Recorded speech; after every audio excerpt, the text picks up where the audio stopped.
삶을 살면서 이렇게 더워도 더울 수 있을까 하는 하루하루를 참 보내고 있습니다.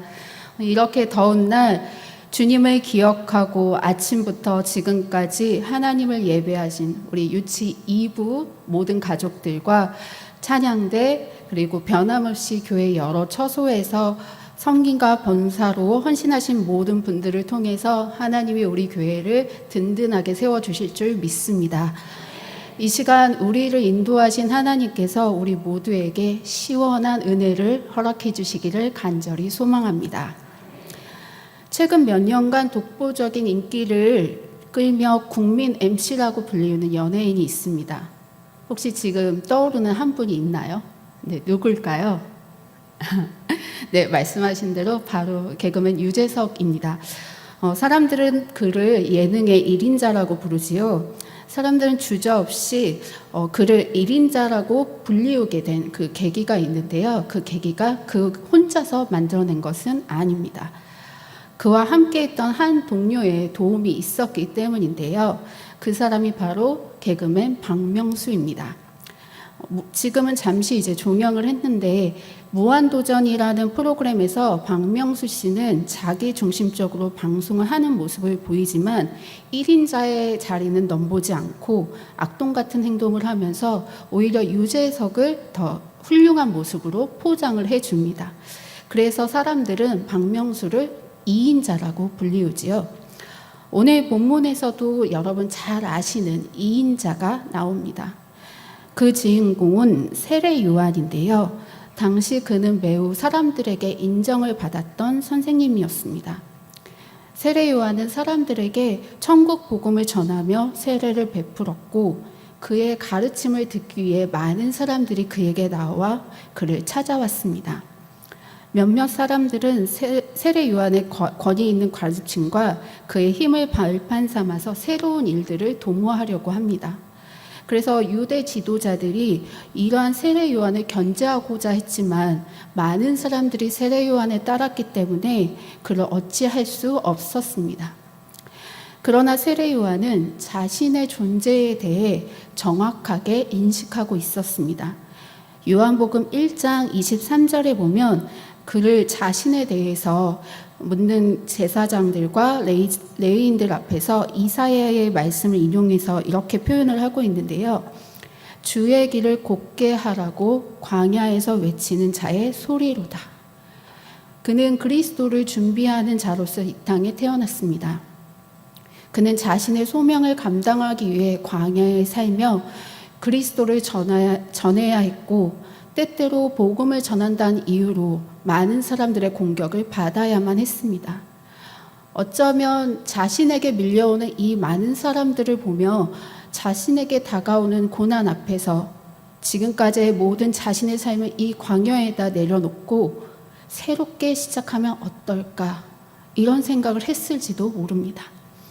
그러나 그는 변함없이 광야의 자리에서 그리스도께서 오실 것을 준비합니다. 왜냐하면 그것이 그의 삶의 이유이고 그것이 하나님께서 그에게 주신 사명이었기 때문입니다. 그러던 어느 날 세례 요한이 변함없이 세례를 베푸고 있을 때 한 사람이 그에게 나아옵니다.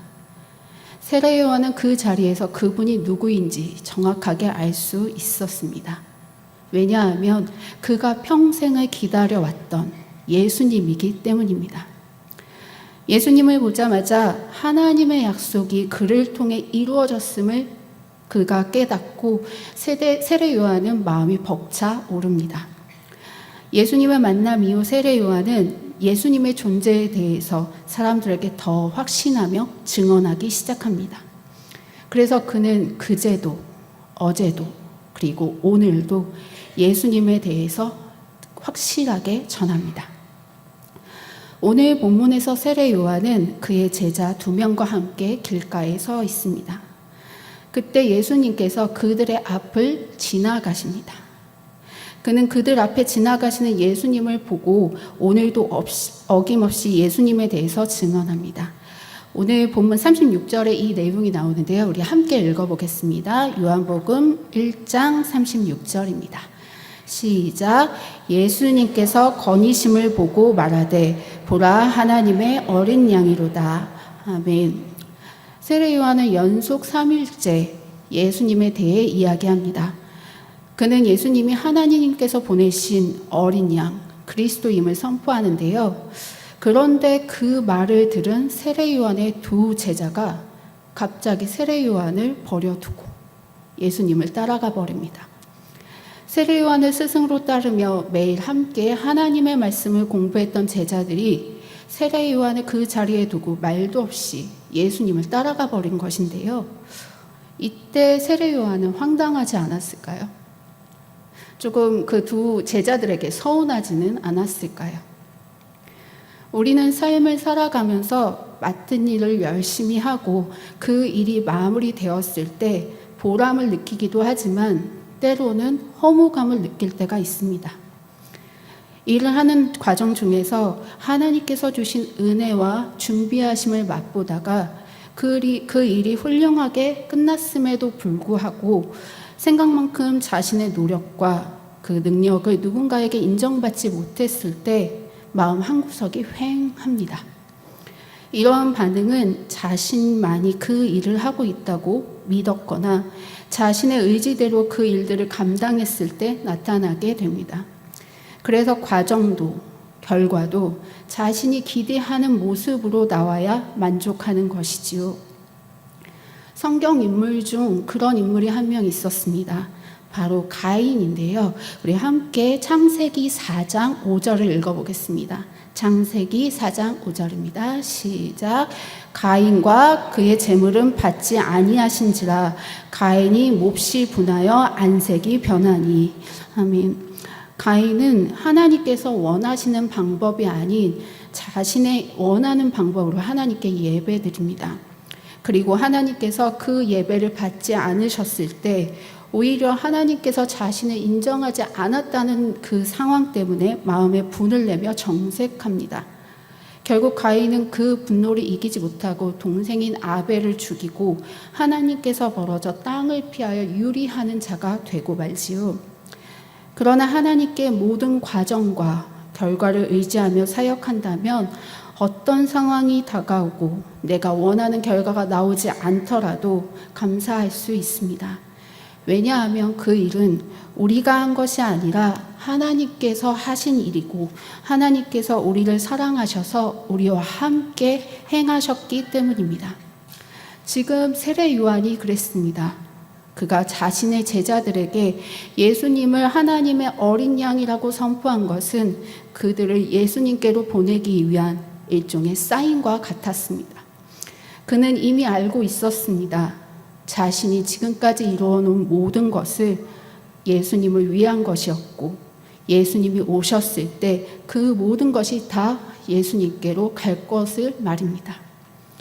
그래서 세례 요한은 예수님을 따르는 제자들의 뒷모습을 보며 서운하거나 마음 한구석이 휑한 것이 아니라 자신의 제자들을 통해 예수님께서 하실 일들이 기대되었습니다. 그는 철저하게 예수님을 준비하는 사람이었고 자신이 아닌 하나님의 나라와 그 의를 위해 사는 사람이었기 때문입니다. 그래서 그는 지금까지 그가 준비한 사역의 열매들을 기쁨으로 예수님께 드릴 수 있습니다. 본문은 여기서 새로운 이야기를 시작합니다. 예수님과 이 두 제자들의 이야기인데요. 세례 요한의 증언을 들은 이 세례 요한의 두 제자들이 예수님을 따라갑니다. 그들은 하나님께서 보내주실 메시아를 기다리는 사람들이었습니다. 그래서 그들은 그 답을 찾기 위해 당시 가장 명망이 높았던 세례 요한을 찾아가 하나님의 말씀을 배우던 사람입니다. 그런데 어느 날부터 세례 요한이 어떤 한 사람에 대해서만 증언하기 시작합니다. 바로 하나님의 어린 양 예수님이시지요. 그들이 오늘 말로만 듣던 예수님을 직접 보게 됩니다. 바로 저기 멀리 걸어가시는 분, 그분이 예수님입니다. 그들이 곧 그 예수님을 따라갑니다. 오늘 본문 37절에 나오는 따르거늘이라는 이 단어는 헬라어로 아콜루테산이라는 단어인데요. 이 단어는 지적으로, 도덕적으로, 종교적으로 그를 받아들여 추종한다는 의미를 갖고 있습니다.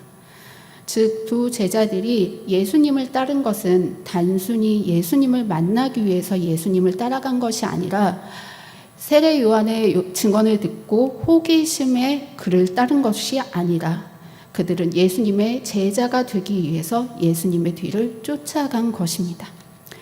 그들은 지금까지 그리스도를 기다리고 준비하는 자들이었습니다. 예수님께서 자신을 기다리던 그분이 바로 그분이라는 것을 깨닫자마자 바로 예수님을 향해 발걸음을 옮기고 그를 따라갑니다.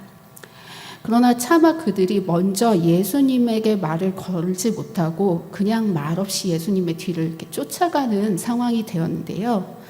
그때 그런 그들을 아시고 예수님께서 뒤를 돌아보십니다. 그리고 그들에게 물으십니다. 무엇을 구하느냐? 여기에서 구하느냐에 사용된 헬라어 단어는 제테이테라는 단어인데요. 구하다라는 뜻을 갖고 있습니다. 단순히 내가 원하는 것을 구하는 행위가 아니라 이 단어는 인간이 궁극적으로 찾고 구해야 하는 것들을 의미합니다. 그래서 신약 성경에서는 이 단어가 보통 구원을 의미할 때 사용을 하고 있습니다. 예수님께서 두 제자에게 무엇을 구하느냐라고 물으신 것은 그들에게 예수님을 따르는 그 목적이 정확히 무엇인지를 그들이 스스로 생각할 수 있게 물어보신 겁니다. 예수님을 따르는 것은 세상의 기준을 다 내려놓고 자신의 의지와 마음을 다 내려놓고 예수님을 위해 예수님의 가치, 예수님의 기준을 따라가는 길입니다. 그래서 예수님께서 먼저 그들에게 그들의 마음을 확인하고자 하십니다. 이에 두 제자들이 대답합니다. 랍비여 어디에 계시오니까? 너희가 무엇을 구하느냐라고 물으셨던 예수님의 질문에 제자들의 답이 좀 뜬금없지요. 무엇을 구하냐고 물었는데 우리나라의 문화로 보면 예수님의 호구를 조사하는 격입니다. 이 당시 랍비라는 단어는 제자들이 자신의 스승에게 공손히 부르는 호칭이었는데요. 그런데 이 랍비라는 단어와 함께 쓰이는 유대인의 관용적인 표현이 있습니다. 그것이 오늘 본문에 나오는 어디 계시오니까 라는 말입니다. 당시 유대인들이 율법 교사에게 대화를 청할 때 이와 같은 표현을 사용했다고 해요. 지금 시대에는 맥락이 맞지 않지만 이 제자들의 대답은 사실 그들이 예수 그리스도를 존경하며 또 겸손하게 말씀을 들으려는 제자의 모습을 담고 있습니다. 그래서 예수님께서 그들에게 말씀하십니다.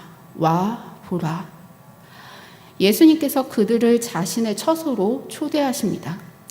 제자들의 결단과 의지를 확인하신 예수님께서 그들에게 하나님의 구원의 사역에 그들을 초대하십니다. 그렇게 초대받은 두 제자는 예수님께서 계신 곳으로 가서 예수님과 함께합니다. 예수님께서 가르치시는 천국의 비밀은 지금까지 그들이 들었던 어떤 것보다 새롭고 강력했습니다. 시간이 흐르는지도 모르게 그들은 오랜 동안 예수님과 함께합니다. 이제 성경은 우리에게 그 두 제자 중 한 사람이 누구인지를 알려주는데요. 함께 오늘 본문 40절을 읽어보겠습니다. 요한복음 1장 40절입니다. 네, 시작. 요한의 말을 듣고 예수를 따르는 사람은 시몬 베드로의 형제 안드레라. 아멘. 두 사람 중 한 사람이 바로 예수님의 12제자 중 한 명이었던 안드레였습니다. 그는 기다리던 예수님을 만난 후 이 기쁨을 감출 수 없었습니다. 그래서 이 기쁨을 어떻게 하면 좋을까? 이것을 어떻게 하면 더 좋은 것으로 할 수 있을까 고민했습니다. 그래서 그는 가장 먼저 그의 형인 베드로에게 달려갑니다. 그는 형을 만나자마자 우리가 메시아를 만났다라고 이야기합니다. 아마도 안드레의 형제인 이 베드로도 메시아를 기다렸던 사람이었던 것으로 보입니다. 시몬은 안드레의 호들갑에 기대 반, 의심 반, 그렇게 안드레를 따라 나섭니다. 그들이 예수님의 거처에 도착했을 때 예수님께서 안드레가 그의 형 시몬을 데리고 온 것을 보고 말씀하십니다. 내가 요한의 아들 시몬이니 장차 게바라 하리라. 예수님께서 처음 만난 시몬을 보자마자 그를 알아보십니다. 그리고 그에게 새로운 이름까지 새로 주시지요. 사실 시몬을 데리고 온 것은 안드레였습니다. 그런데 이 순간 안드레를 향한 예수님의 어떤 언급도 어떤 칭찬도 나오지 않습니다. 안드레가 처음 예수님의 제자가 되고 싶어서 결단하고 예수님을 따라왔을 때 예수님은 안드레의 의도가 무엇인지 모르시고 확인하셨는데 말입니다. 그러나 그의 형은 그저 그를 따라왔을 뿐인데 시몬은 처음부터 인정을 받습니다. 심지어 그에게 새로운 이름까지 지어주십니다. 예수님은 왜 안드레에 대해서는 어떤 언급도 하지 않으신 걸까요? 이때 안드레는 어떤 마음이었을까요? 혹시 예수님에게 화가 나지는 않았을까요? 혹시 예수님한테 섭섭하지는 않았을까요? 안드레는 예수님의 행동에 다른 마음을 가지지 않았습니다. 안드레는 예수님께서 초대해 주신 그 구원의 자리에 자신뿐만 아니라 자신의 형까지도 함께 데려와 기쁨을 나누는 사람이었습니다. 그렇게 안드레는 오히려 예수님께서 자신이 데려온 시몬을 알아봐 주시고 거기에 그를 인정하시고 새로운 이름까지 주셨을 때 더욱 감동했을 것입니다. 오히려 내가 만난 이 예수님이 진정한 메시아인가 하고 기대했을지도 모릅니다. 예수님 그런 안드레의 성품과 결단을 잘 알고 계셨습니다. 그래서 예수님은 그 자리에서 안드레가 아닌 베드로를 세우시면서 베드로와 안드레를 함께 기뻐하도록 하신 것이지요. 안드레 역시 그의 스승이었던 세례요 요한과 마찬가지로 하나님의 구원 사역을 위해 기쁨으로 자신의 자리와 그 인정을 내어주는 사람이었습니다. 올해 우리 교회의 표어는 다음 세대와 함께하는 행복한 신일교회입니다. 믿음의 다음 세대가 든든히 세워지기를 바라며 교회 곳곳에서 다음 세대를 향한 기도와 섬김과 교육들이 이어지고 있습니다. 매일 주일 오전 자신의 시간과 자리를 다음 세대에게 내어주시는 분들이 계시는데요. 바로 다음 세대를 섬기고 계시는 교회학교 선생님들입니다. 다음 세대가 예수님을 더욱 알기를 바라며 시간과 물질과 마음을 내어 아이들과 함께 하십니다.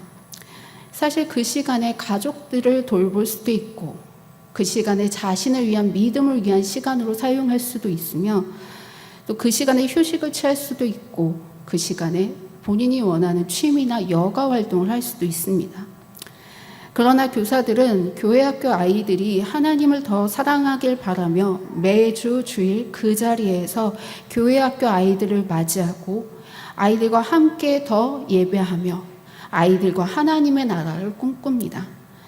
교사들은 교회 학교 아이들이 교회 안에서 행복해하면 더 행복해하고 교회 학교 아이들이 주님을 고백할 때 참 기뻐합니다.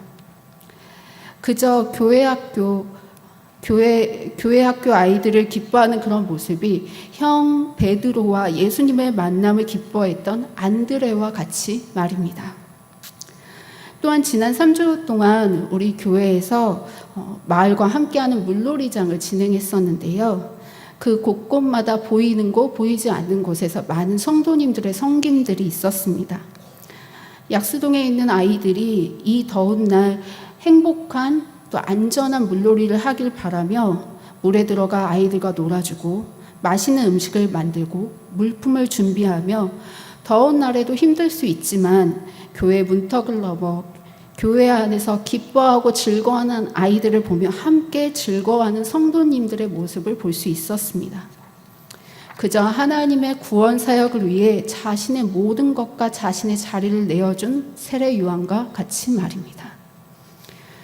예수님을 따르는 삶은 내 안에 있는 세상의 가치를 버리고 예수님의 가치를 가지고 살아가는 삶입니다. 하나님을 사랑함으로 나의 삶에서 나의 감정, 생각, 나의 기준이 아닌 하나님의 사랑이, 하나님의 뜻이 드러나는 삶, 그것이 하나님의 이인자가 되는 삶입니다. 세례 요한이 자신의 모든 삶을 예수님을 위해 준비하고 자신의 모든 것을 예수님께 드렸듯이 안드레가 자신의 위치를 탐하지 않고 인정받으려 하지 않고 하나님의 구원 사역을 위해 그의 형에게 자신의 자리를 내어주었듯이 말입니다. 지금 여러분의 삶에는 가장 무엇이 우선에 놓여 있습니까? 우리가 살아가고 있는 현실과 세상의 가치입니까? 아니면 나를 사랑하셔서 자기를 비워 종의 형체를 가지사 사람같이 되셨고 자기를 낮추시고 십자가에 죽기까지 복종하심으로 온전히 하나님의 사랑과 구원을 완성하신 예수 그리스도입니까?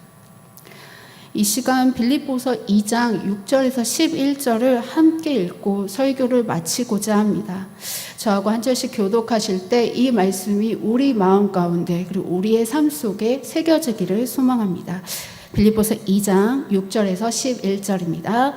그는 근본 하나님의 본체시나 하나님과 동등됨을 취할 것으로 여기지 아니하시고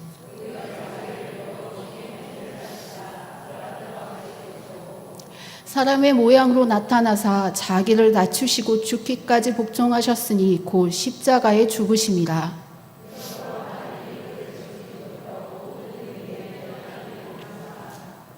하늘에 있는 자들과 땅에 있는 자들과 땅 아래에 있는 자들로 모든 무릎을 예수의 이름에 꿇게 하시고 모든 입으로 예수 그리스도를 주라 시인하여 하나님 아버지께 영광을 돌리게 하셨느니라. 아멘. 이 시간 평생을 그리스도 오심을 준비하며 모든 것을 예수님께 드렸던 세례 요한과 같이 그리스도의 구원 사역을 위해 자신의 자리를 내어주며 함께 구원의 기쁨을 나눈 안드레와 같이 그리고 자신을 내어주심으로 하나님의 구원을 완성하신 예수 그리스도처럼 자신이 취할 수 있는 모든 것들을 내려놓고 그 자리에 예수님만이 드러나는 삶을 살아 하나님께서 허락하시는 하늘의 복을 누리시는 우리 유치 2부 친구들과 모든 가족들과 우리 신일교회 모든 성도님들이 되시기를 바랍니다. 함께 기도하시겠습니다. 은혜가 풍성하신 하나님, 더운 날씨에도 주님을 기억함으로 오후 이 시간까지 주님을 예배하게 하시니 참 감사드립니다. 자신을 내어주심으로 하나님의 구원을 완성하신 예수 그리스도처럼 우리도 우리의 모든 것들을 내려놓고 그 자리에 주님만이 드러나는 삶을 살도록 도와주시옵소서. 다시 오실 예수 그리스도를 기다리며 우리의 삶은 주님으로 가득 채워 우리를 통해 온 세상에 하나님의 사랑과 뜻이 드러나도록 주님 우리의 삶을 인도하여 주시옵소서. 예수님의 이름으로 기도드립니다. 아멘.